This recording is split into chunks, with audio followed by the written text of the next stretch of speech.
bearing with us in this alternative format. I am sad that I am not in Columbia right now. Definitely wish I was preparing to go to Top 10 Wines to enjoy delicious beverages with my friends and eat delicious foods with everyone. So we'll have to make it happen in the future. So this is the current working title of this, which is Demographics Are Not Destiny. This is co-authored with a former undergraduate student of mine, Alexis Miller. So when I say we, I mean Alexis and myself. And so she's been doing a lot. So I appreciate her. And it is part of a larger project that really thinks about revisiting this notion of political incorporation. And Browning, Marshall, and Tabb have a very specific definition of this, right? It concerns the extent to which group interests are effectively represented in policymaking. And I'm gonna probably return to that quite often, if only because I think that effectively represented in policymaking is really going to be the most important contribution that we want this book to make. So we'll just go through this journey. Uh-oh, why is it oh, sorry. Okay.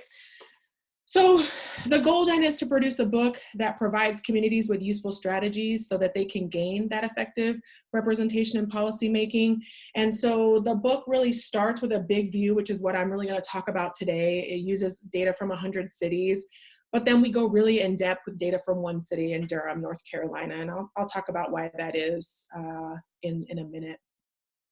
But we know that cities are changing, right? And so through the process of gentrification, increased immigration, right? And so immigrants are no longer just going to New York City and Los Angeles, they're going everywhere. And really for Black residents of cities, this has been sort of challenging, right? Because they're leaving those cities in response to these new residents.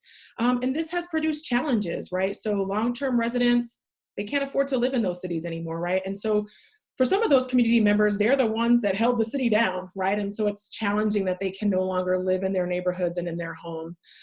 We know that police community relations are tense in many cities. It's sort of at an all-time high, and we can talk about that.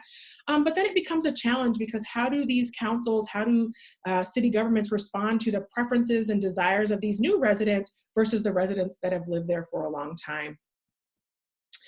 And for me, this brought about questions of what does this mean for the political coalitions that existed in cities that have those regimes that have sort of kept the city going, and brings about questions of stability, which I think we'll sort of get to maybe today, but we'll get to in the book eventually. So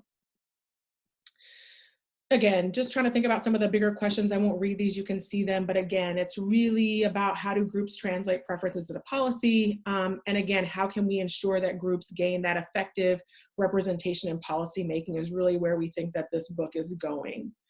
So let me just lay out a puzzle for you, right? So the title of the talk is Demographics Are Not Destiny. So let me tell you how we ended up there. So in 2013, I can remember reading this article, and so they sort of lay out these diverse cities and these most diverse and least diverse cities. And you'll find out why I paid so much attention to this article in a second. But essentially, the most diverse cities are some function, right? It's not exactly 25% Asian American, Black, Latino, and white, but it's some function of that, right? So the city is sort of diverse in that way, right? Every group kind of lives there. And the least diverse cities are cities where one group dominates. And so I want to be clear here that that doesn't mean that the city is all white. You'll see in a second that the city of Hialeah, Florida is on the least diverse list because it's majority Latinx. And so it's that one group dominates. And so, yeah, I looked at this list and I saw it's interesting, right?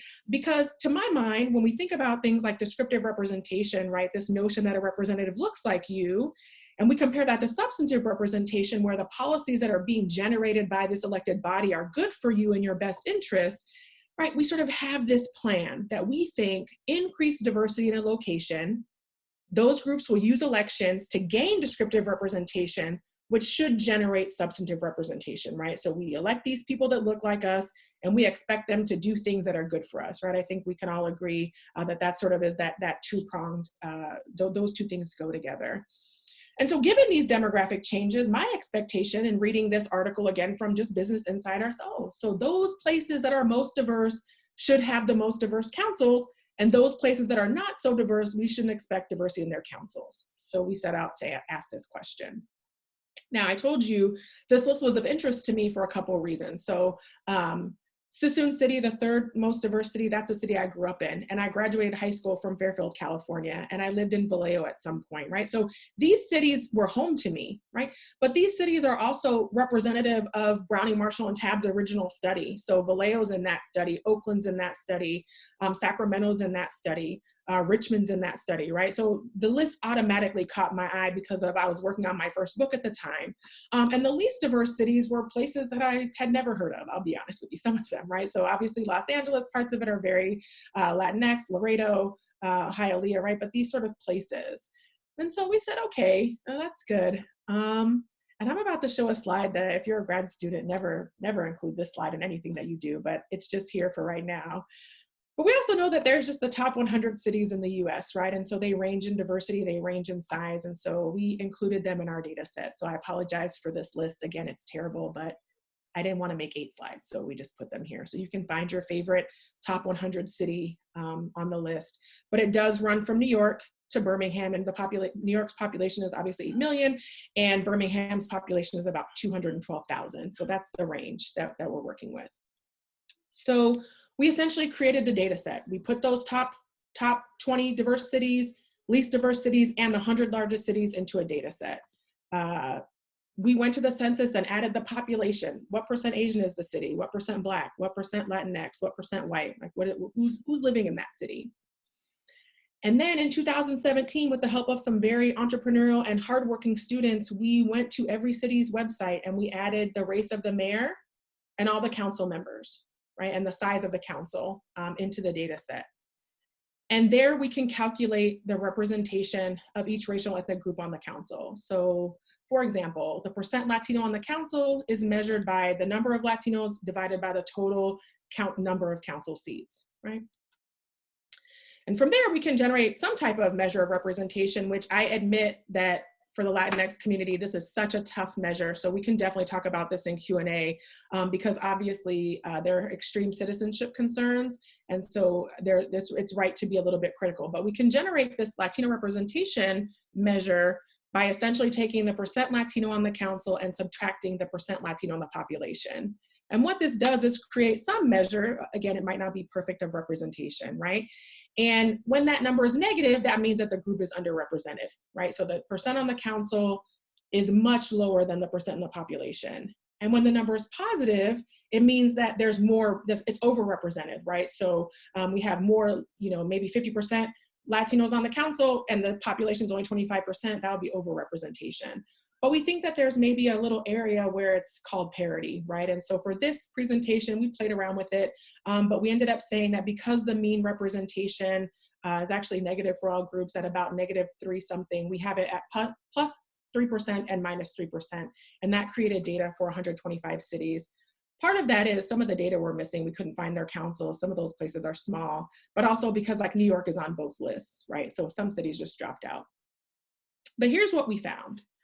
Right, so for Asian Americans, the mean and median representation is negative 3.9 and 3.2 in general. But Asian Americans are underrepresented in 66 of our 125 cities. They have parity in about 48 cities, and they're only overrepresented in 11 cities. I think the data looks the best for Blacks because their representation, while it is still negative, is still not as bad as it could be. And even Blacks are overrepresented in 33 cities, right? So there's more Blacks on the council. The percent Black on the council is larger than the percent Black in the population. As I mentioned, the Latinx community, this is a tough measure. I don't think it's exactly right, but it's where we are. And it looks the worst for them, right? They're underrepresented in 92 cities. But I think what blew me away when we finished the data that I didn't expect is that whites are overrepresented in 104 cities. And if you think back to that list, even if we just have the top 100 cities, in your mind, you will be thinking, it can't be that way. A city like New York, a city like Chicago, these diverse places, surely they're electing councils that look like their city. And this data tells me that they're not, right? So even if you want to challenge me on the Latinx representation measure, I'll take that. But the reality is that demographics are just not destiny at this time. But that's not even what I said I was going to show you, because I said, well, what about the least and most diverse cities, right? But even here, the picture becomes pretty clear, right? for Asian Americans, because of their proportion of the population, it is true that the least diverse cities have at least produced more parity, right? So even if you're 5% in the population, if you elect one person, your city is you're represented pretty well, right? It looks okay for Black people, right? Even 17, right? But in the least diverse cities, again, not the most diverse cities. Again, the Latinx community, that's a challenge, but it's still, right? They're underrepresented in the most diverse cities, and there's parity in some of the least diverse cities. But again, whites are just overrepresented in either case, right? And so this notion, this hope, this belief that as cities grow more diverse, they will just generate these councils that look like the city. I can't buy that argument given this data. So let me just say, I'm a social scientist and I study elections, so I know that there's reasons. I mean, just because a Black candidate runs doesn't make them great, right? Black people don't have to support them. So we have to have good candidates run that communities support. Obviously, the electoral rules matter. At large generally elects white candidates, right? So the electoral rules matter. So we consider that in a different part of the book. We know that voter turnout for minorities and populations of color lags behind whites. So again, it's hard to get over that. We know there's voter suppression. But we do also know that racial and ethnic groups tend to vote in blocks, right? So Hodgel and Traunstein find this in 2014. So if a good Black candidate runs, we would expect them to support them. And that's the case for Latinx, white, and Asian American voters, right? So we do know that. And finally, the issue positions, right? Again, I'm not here to make the claim that just any old X group running means everyone in that group has to support them. I think there needs to be a match. And so we'll try to think about that later. But again, I just can't believe that demographics are destiny, right? So those most diverse cities haven't produced the most diverse councils. And in fact, some of the least diverse cities actually have better representation in terms of just parity for those groups. And so this notion that with increased diversity, those groups are going to turn to elections, get descriptive representation, and then get substantive representation. There are just so many ways in which we don't, that's just not going to be the case here, right? At least it doesn't appear that way. And so again, what does this mean for effective representation and policymaking? That's what we hope to find out. So again, political incorporation, a very specific definition. I'll just reiterate it here, but I want to let you know how Browning, Marshall, and Tabb actually measured that. And so they end up with a political incorporation scale. It's something that we do later in the book as well. We use some of this data that I'm showing you right now, but we've coded those cities for full 0 to 9 on their incorporation scale. We also include the electoral rules, so we're doing some analyses on that. But as you can see, right, if you don't elect anyone to the council, according to Browning, Marshall, and Tabb, your city has 0 incorporation. You move up, right? But the highest level of incorporation comes only when you elect a minority candidate to the mayor's office. And so right now in the top 100 cities, less than 10 meet that threshold. It might be higher now, but it wasn't, at least for a while, right? So it's just not looking very good. But Browning, Marshall, and Tabb were also very clear about the way the requirements to achieve incorporation. So they talk about these factors, right? So of course the size of the minority population matters, right? Thinking about that, we wouldn't expect a city that was 90% white to elect an all-Black council. That would be very rare. It's not impossible. There needs to be a commonality of interest between the groups, right? There needs to be ideological compatibility. Sun and Shine added entrepreneurial leadership, right? You would want equal partnerships, right? So thinking about Black power, 2 groups that have unequal power will not make good coalition partners. And then finally thinking about the candidate strategy, right? So a candidate's going to assess the election and decide what strategy to make.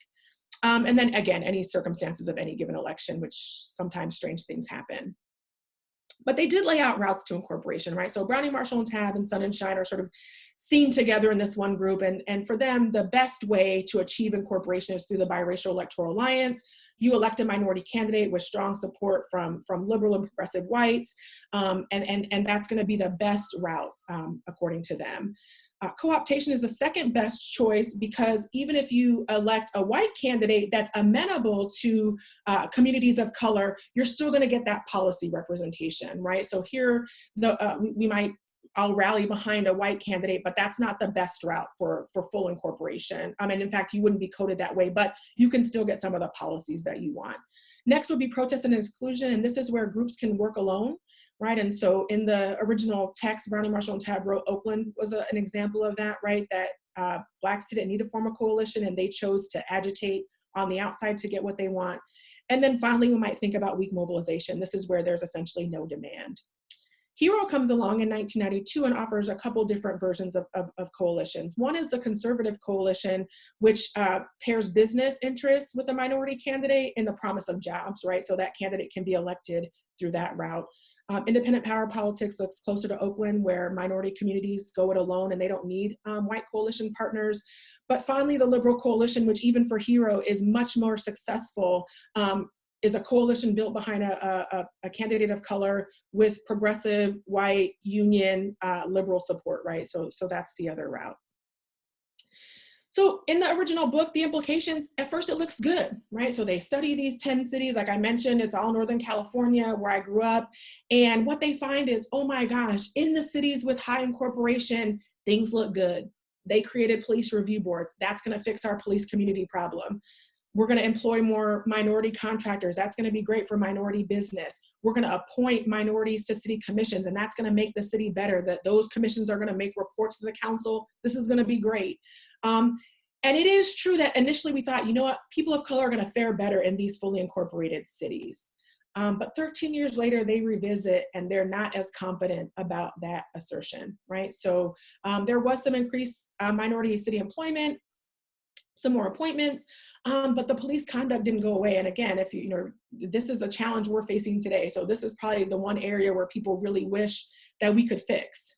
And really there was a weak effect on minority business ownership, right? And so again, even with these high ideals, it just didn't come to fruition in the way that people wanted to, these scholars wanted it to.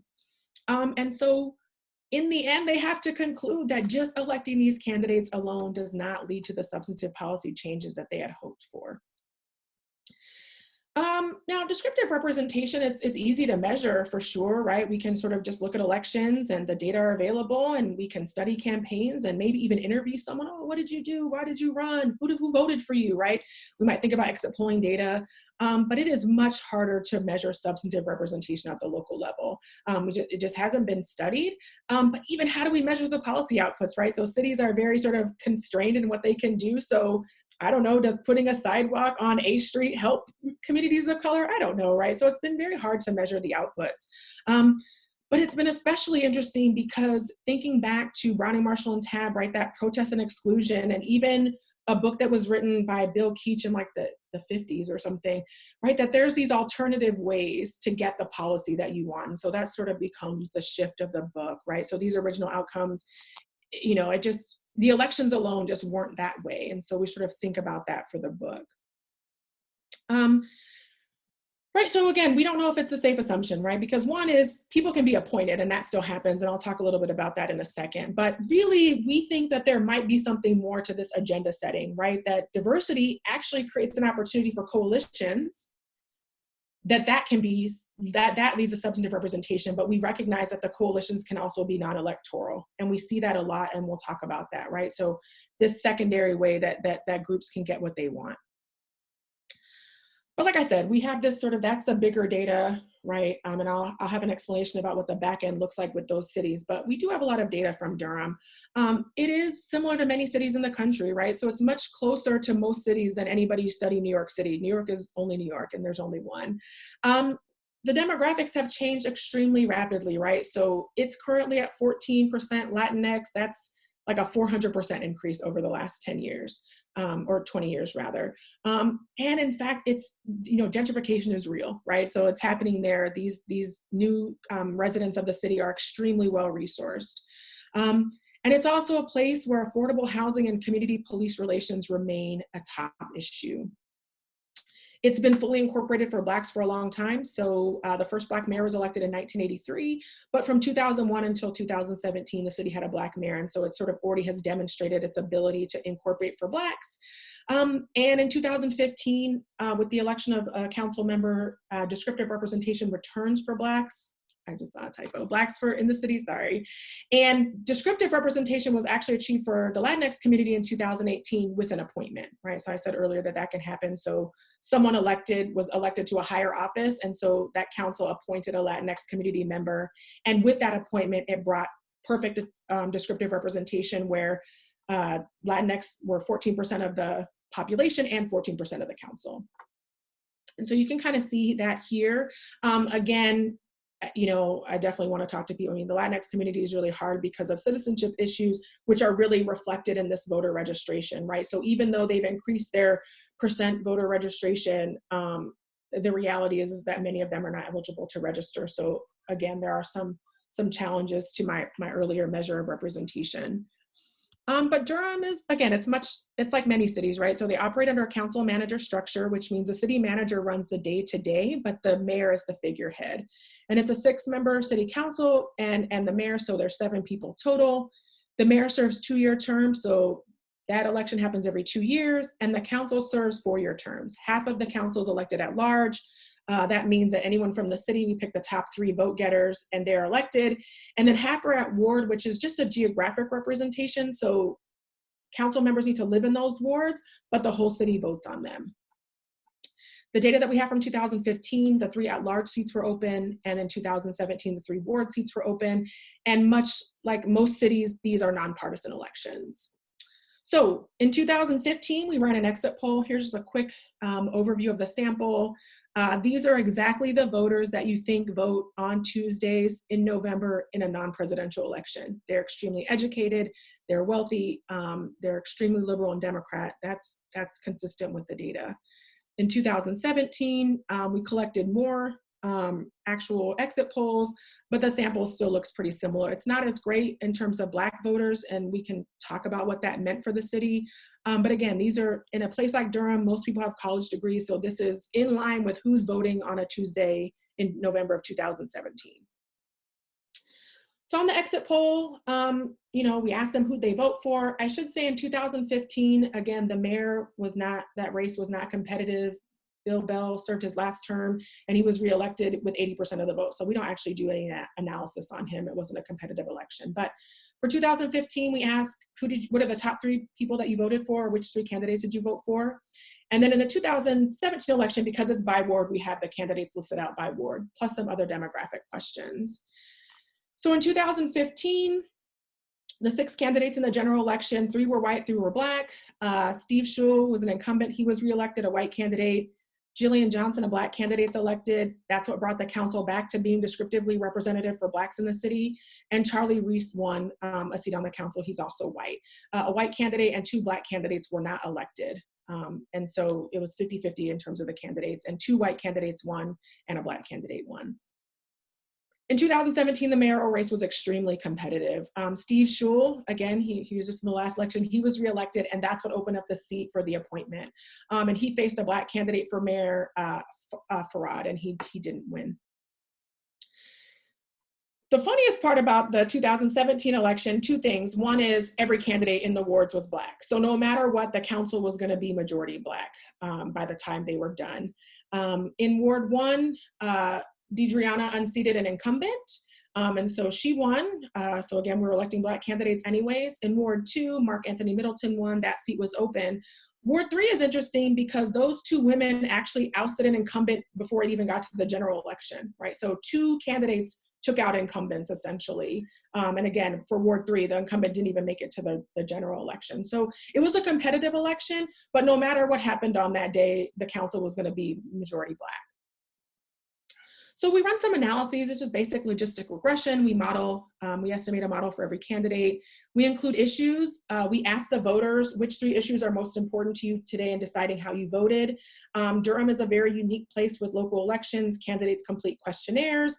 And so we were able to match the issue preferences. So when you see issues, that's a measure of how closely that candidate matched the voter. So if you said affordable housing, parks, and crime, right, to the extent that you match that candidate, that's how it's in there. And then we also asked about the awareness of endorsement. So for those of you that know me, this is not surprising to you at all, right? So that's a measure of how accurately can you identify the endorsements. We control for partisanship, ideology, race, income, gender, age, and education. And so just a quick note about results. This is a standard dot plot. The dots are the coefficient estimates on those variables. The bars are the confidence interval. To the extent that they cross the zero, we do not think they are significant. They're not doing a good job telling us what we think they should. And to the extent that they don't, we think that they are doing a good job. And so I'm going to move through these pretty quickly just because of time. But what I want you to pay attention to is for each candidate where the Black estimate is, right? So remember, Durham is descriptively representative for Black people. But in 2015, they did not support Steve Schewel.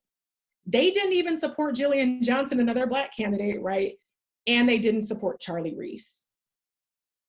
It's hard for Shiflett. He didn't do that well with Black voters. It's not significant, but Black people definitely supported Hart, and they definitely supported Stevens, right? And so in 2015, when the council returns to better descriptive representation for Blacks, it was not with Black voter support. So we turn to 2017, and it's a very similar pattern. Schewel's back. Black people still didn't vote for him. They were voting for Farad. Ward 1, Black people did not support Deidreana. She was elected. They were voting for Cora. In Ward 2, they did support Mark Anthony Middleton, right? So this is the first Black candidate on this council that we've seen that was elected with Black support. They didn't support Rooks, obviously, and they didn't support Alston. She was elected to the Ward 3 seat. They were voting for Sheila, right? So again, Blacks are descriptively represented in Durham. It looks good. But they didn't vote for 3 of the 4 Black people serving on the council. They only voted for 1, right? So we have a mismatch, right? And so again, this notion that diversity is gonna generate elections that are, we're gonna run our candidates and we're gonna achieve descriptive representation, the case in Durham makes that a very hard sort of mechanism to move forward, right? It's just not looking good. So then what does that mean for substantive representation, right? I should say Durham is unique because they have an organization that provides endorsements, and Blacks typically follow that. There's a progressive group that does it, and it does matter. And again, by appointment, Latinos achieved descriptive representation in 2018. I'm gonna try to wrap up, but I just wanna share a little bit about what the Black organization does, right? They're really the filter by which Blacks are able to decide which candidates might represent them well. They work to get the support, even though sometimes the Black organization does endorse non-Black candidates, but typically they endorse Black candidates. And one thing I should say, so these are just organizations and people that I interviewed in the city. Well, these are all organizations, but Revolution says that it's a way to decide who's legit for the Black community, who is gonna do the things that Black people want, who's gonna provide them with substantive representation. And so that kind of helps understand why there's that split. And so for instance, Mark was endorsed by the committee, and you saw that Black people voted for him. And so when he won, that's the first time in a long time that they've elected a Black candidate that they wanted. So again, I think descriptive representation matters. And we can talk about that, but really we're trying to move to this, how do we measure the substantive representation? So we built a data set in Durham of council votes to try to see how people are voting, right? What policies, what ordinances are coming out of the council, and what do those coalitions look like, who voted for them? But we also have this budget data that I'm really excited about, and maybe we'll talk about in Q&A, but we basically looked at the census budget data for cities, and we've created a measure of both per capita spending on various policy areas. So for instance, per capita, how much does your city spend on policing? Per capita, how much does your city spend on libraries? And then we also have a measure of the percent of the budget. And per your stereotypes in your mind, more diverse cities spend a lot more on policing than they do on other things, right? And so this ability to fix police-community relations, I don't know how they're going to remedy that, right? And so that's, obviously something we can talk about in Q&A, but right, that if your budgets reflect your values, that's one way to think about what these councils are actually doing. And then we have some measures of affordable housing in the bigger data set, and also police community relations. Do they have community policing? And then we're also trying to find out a way if we can get the traffic stop data for cities, because we might view that as a way to sort of give a signal about how well the community and the police are working together. And again, the goal is to really sort of question and challenge this incorporation literature, right? Because there's a lot of ways in which this doesn't map nicely onto one another. And so we really want to focus on these coalitions. And so I'm going to try to move quickly here just for time. But in Durham, what those coalitions look like are the Coalition for Affordable Housing and Transportation and FADE. And both of those organizations have never run a candidate, but they've been very active and instrumental in getting the council to do things that the people want. So the Coalition for Affordable Housing and Transportation, they helped put a bond up last year that was supposed to that goes to affordable housing. That didn't come from the candidate, that came from any of the candidates that came from the coalition. And the FADE Coalition helped change the way Durham police officers do traffic stops and allow searches. And again, a candidate didn't run on that. They never ran a candidate. In fact, they just showed up to council meetings to get that. And I won't spend too much time, but I think you all familiar in Columbia that Race Matters Friends is another similar type of coalition where they have yet to run a candidate, but they show up to meetings. And to my knowledge, they're responsible for asking for community policing in the city of Columbia. The last really prominent example is the Amazon facility that was supposed to go into Long Island City, Queens. If you recall, the council was like, yes, come to Queens. We'll give you all these amenities and tax incentives. And the community said no. And so now it's not going there, right? So these coalitions that ask for something better than what the council is apparently giving them. So again, right, I won't spend that much time on this, but we're really trying to make this claim that these coalitions need to take place before you can think about elections, before you can measure representation, and before you can measure the policy outputs, because it helps communities decide which route they want to take, right? And it might be that they decide not to run a candidate, but just to agitate. And so they want an amenable council that will listen to them, but they're never going to run a candidate. So they're never going to use electoral politics in that way. So again, I'll just try to keep this brief, but right, we have all this data, right? So there's so much data here. We've interviewed over 60 people in the city of Durham. We ran 2 exit polls. We created that city council vote data set. We coded the questionnaires that candidates fill out. We created a candidate data set. We have the Incorporation data, the demographics data, we have the budgets. I have data from 2 different national surveys of cities generally, and I'm getting access to interviews with mayors across the country. And so again, the goal is to really produce a book that provides communities with the best strategy that's gonna get them that effective representation in policy making. So thank you so much. Sorry that was so fast. I do look forward to the Q&A, and if you don't have the link to that meeting, you can email Jacob right now and he can get you access to it. So I'm gonna stop sharing my screen. I'm sorry, that was like so much. Nope, no problem. So thank you so much, Andrea. That was really interesting. I actually now noticed a new feature on Zoom that I didn't before, which I believe actually I can give people permission to talk. So before we go to the other one, if anybody has like a specific question about the presentation and wants to ask it while we're still here, if you just tell me in chat you want to talk, I'll give you permission to talk, and then you can ask your question. And I can try this out. Does anyone have any questions they want to ask right now? I know that was a lot. I feel like I just ran a mile a minute of talking, so sorry. So I had a question before, if I'm waiting for people to put something in the chat. But so one question I had was that you mentioned the endorsements, and it suggested that some of the candidate one that got the endorsement, or the African American voters voted for the candidates when they got those endorsements. Do candidates then? Does the candidate who actually ended up winning not try to get that endorsement, or is that, how does that all work? Such a good question. Thanks, Lael. I'll try to keep it brief because I see a hand up, but no, so Durham is a strong endorsement town. And so what I did not include in this short presentation, but is obviously part of the book, is that in Durham, people say there's 2 electoral cycles. One is the endorsement electoral, like you petition for endorsements and then you actually run for office. And so all the winners that I mentioned before, they were all endorsed by the progressive organization, the People's Alliance. And so what it really demonstrates when I said voter turnout matters is that I think the PA has a better mechanism to generate voters. And so all those people were endorsed by a different organization, right? And so then it just becomes a question of turnout, right? So can the Black organization, sort of improve their chances of winners, but with turnout? And so, but everyone participates in all 4, because there's 3 organizations, plus the newspaper, plus this other organization that does it sometimes. But if you interview a candidate, which I have quotes later, other places, is that there's no candidate that runs that doesn't try to get all 4 endorsements, because they do not think they can win with at least, some people say you need at least 2. And so during that process, it doesn't matter what you're going to go fill out their questionnaire, you're going to sit through their interview, and you're going to pray that you get their endorsement. And there have been cases where people haven't gotten endorsements and they just drop out because they don't think they can win without them. So for sure, everyone is trying to get endorsements.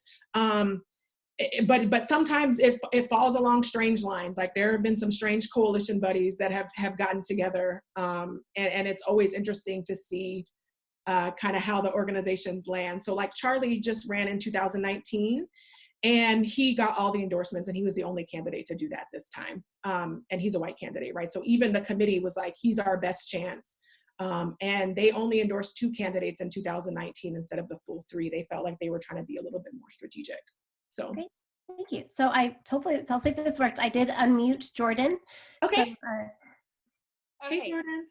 Can you hear me? Yes. Okay, perfect. So based on your work, I was wondering if you accounted for council term limits, because I know they're popular, especially in the larger cities, and how that affects who runs and recruitment for those positions on the council. For sure. So in the larger data set, we definitely do account for term limits. We haven't finished that analysis because we're working on it. But yes, in the larger data set, that basically those 125 cities, all the demographics, we have their electoral rules, we have their term limits. We have an incorporation scale in there. We've added, does your city have inclusionary zoning? We've added, does your city have community policing guidelines? So we will figure it out, but I don't have the answer just yet. But I do think it matters because obviously at other levels, it definitely does. And in some cities, like for sure at the mayor's office, like in New York, you can only serve 2 terms. In Houston, you can only serve 3 2-year terms. So yeah, we definitely control for that in that analysis. But I haven't. Yeah, I think that would be really interesting, because that's one of the questions I get all the time is, what about, city councils? And I'm like, I don't actually know because I don't study that. So I think that would be really, really interesting. Yeah, no, I appreciate that. Definitely like to know more about it once you have it. Definitely. Yeah, I'll get back to you on that. Yeah, we're just working through a lot, but yeah. Okay, Vanya had a question. I unmuted you, Vanya, so you can actually ask it yourself. It's a bit of a long question. Or I'll read it if you can't. He can't hear. It basically says, any comment on my understanding? Sorry, I remuted. I've got it, Lael. Okay. Sorry, Lael. No problem. I don't see you anymore, but I'm going to go ahead and ask my question. Andrea, thanks so much for that presentation, which I very much enjoyed. My question is about the US data, because I enjoy macro questions. And I see you kind of confirming 2 theoretical perspectives in that US data. And I was wondering if you had any comment on my understanding. The first theoretical perspective would be ethnic whites generally have disproportionate power compared to subordinate ethnicities, and your finding strongly confirmed. Theory 2, ethnic population distributions correlate to some extent with descriptive and or representative description, finding weakly confirmed, maybe? And I'm sorry, I obviously read that from text because I wasn't sure the format, but any comment? Yeah, no, yeah, to your first point, yeah, I mean, and in some ways, it might be a time thing, right? That especially for Latinx and Asian American communities, we're just seeing them really start to flex that political power. And so of course, then when it comes down to it, just given the distribution of populations, you can see how whites end up being overrepresented. So for sure, it is true that they occupy quite a bit of power, even in places where it is diverse, right? So clearly communities aren't running candidates. I think to your second point, yeah, I think that there's some descriptive representation. And obviously I don't think that, like Durham is, the end all be all, but it is interesting that it is a place where we would say, look at what you've done. You've achieved this descriptive representation. Congratulations. It's so great. And then I remember when we ran the data first, both Alexis and I were like shocked. We just couldn't believe it. Right. And then, we started to think about, well, okay, that kind of does make sense, because at first we weren't going to necessarily, that paper wasn't necessarily going to be about endorsements. But then we realized that once we put the endorsements in, it made sense that people were sort of moving with those endorsements. Again, it's not causal, but yeah, I think the descriptive, especially at the city level, though, I think that's the place that we would expect it most, right? Like the cities are just diverse. And so we think that's the one place where, okay, maybe it's hard to become the governor, maybe it's hard to become a state senator, but the mayor, like our council member, it just seems like I think we just thought it would just look better than it did. And I think initially when we set out to do this particular analysis, we thought we were going to say demographics are destiny, right? And so we were going to show that like having a diverse place was going to lead to these diverse people representing us, and it just didn't pan out the way we wanted it to. So, and it, you know, it could get better. It could be better now, but that's the challenge of local elections, is like, by the time, you know, 2018 rolls around, it's already a different council. So I haven't had the energy nor the interest to go back and redo it. So we're sticking with its 2017 data. So yeah. Heather had a question, which is, where do these organizations making the endorsements get their power, and why are their endorsements so influential? Yeah, that's such a good question. They generate their own power, right? And so, right, because in some ways they're doing a service, right? So when I interviewed them, which I probably have slides, but I'm not going to pull them out, but if you interview the organizations, they feel like they're really providing a service to voters, because they are saying, hey, you don't need to attend every candidate forum. You don't need to read every questionnaire. We'll tell you who we thought was good. And to the extent that you identify with that organization, all you need to know is who we endorsed, and you can move on with your informed vote, right? It could also be that if you don't love Black people, I guess you can vote for everyone that they did endorse, right? So there's sort of this opposite effect. But there are a lot of discussions right now in Durham. In 2019, it was quite contentious, the elections. And there's so much, people have called me to be like, the PACs are too strong, right? So they're political action committees, they have a specific tax designation, they're allowed to engage in politics. So they're 50C4, I think. And so they're allowed to engage in politics. But there's a lot of rumbling, right? Even my students, when they wrote papers, one of my students was like, something like, the PACs are too strong, right? Like this notion that they've gotten too much power. But in studying other cities, cities want what Durham has, right? Organizations want what Durham has in some cases, because it makes them powerful, right? And because then what they can do is they can go to all the city council meetings, and when you don't vote how they want, they're there to keep it a moderate, right? To moderate and to monitor that, right? And so then the next time you run, they don't endorse you because they watched you for the last 4 years not do everything that they wanted you to do, right? And so the question of power is something that I don't know if we'll get to in this book, because this book isn't about PACs per se, but I think that there are serious questions about what it does for democracy, right? And so on the ideal way, they provide a useful cue to the uninformed voter to make an informed decision in a very low information election. At the extreme negative, they're too powerful and they're picking winners, right? Which is the title of the paper that Alexis and I did, right? That they're the ones that are saying this is who's going to win the election. And so, it could be that it started out with a good intention and now they've just gotten too powerful. But through the cycle of Durham, because those organizations have existed for so long, they've seen their power go up and down over time, right? And so right now, Progressive People's Alliance is at the height of their power. But then there are new PACs that are coming to try to take that power away, right? And so, I think I got interviewed at some point, and my general quote is, the PACs are only powerful if you let them be, right? Because if people just showed up and voted who they wanted to and didn't follow the endorsements, those endorsements wouldn't mean anything anymore, right? And so that the voters are sort of perpetuating the system, even if they don't love everythhow about it. So, yeah. Okay, we have two more questions, and then we'll move over to the more informal Q&A and the sort of happy hour one. So Tiffanisha has a question, and I did unmute you, Tiffanisha. Hey, Tiffanisha. Hi, can you hear me? Mm-hmm. Okay, so I have a question that might be outside the scope of the study or the data that you have, but maybe something to consider.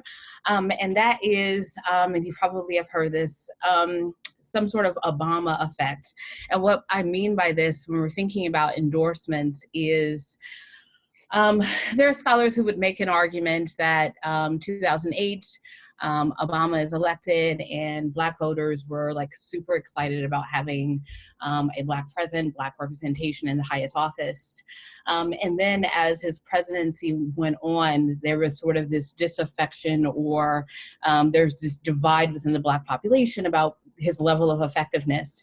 And so granted, your study is in 2017, but I guess what I'm interested in is, to what extent does almost kind of a fatigue or this feeling that, okay, maybe just voting along my own ethnic identity lines may not produce the results that I want. And so I'm just wondering if the weight of endorsements becomes more salient after sort of the disappointment of Obama's presidency. And so just food for thought, but I just wanted your perspective on that. Yeah, no, that's such a good question. I've thought about Obama a lot, but not in that way. But I think you're absolutely right, that there are these places. Yeah, you're absolutely right, Tiffany, because there are definitely places where, yeah, so you fooled me once, right? So I voted for you and I thought you were going to give me all my substantive representation, and I'm looking around and it's not there, right? So the next time now, maybe I'm doing something else. And you're absolutely right that this might be creating that situation where for Blacks in Durham, maybe they, were like, oh, we can just pick people and it's just any Black person counts. But now they're looking around like, oh, the PA's picking all the Black candidates that are winning. And when I go to ask them about X, Y, and Z, they're not doing X, Y, and Z, right? And so that makes them maybe turn more strongly towards the Durham committee endorsement. Yeah, for sure. And that's a great question. So we're definitely gonna have to think about this. I mean, I had thought about Obama a lot because I would argue that in 2015, Obama saved Rahm Emanuel's second mayoral term, right? Because I don't think Black people were really gonna vote for him. I thought Chuy Garcia had done a better job in the city. He had amassed 100 Black endorsements as he was on his campaign.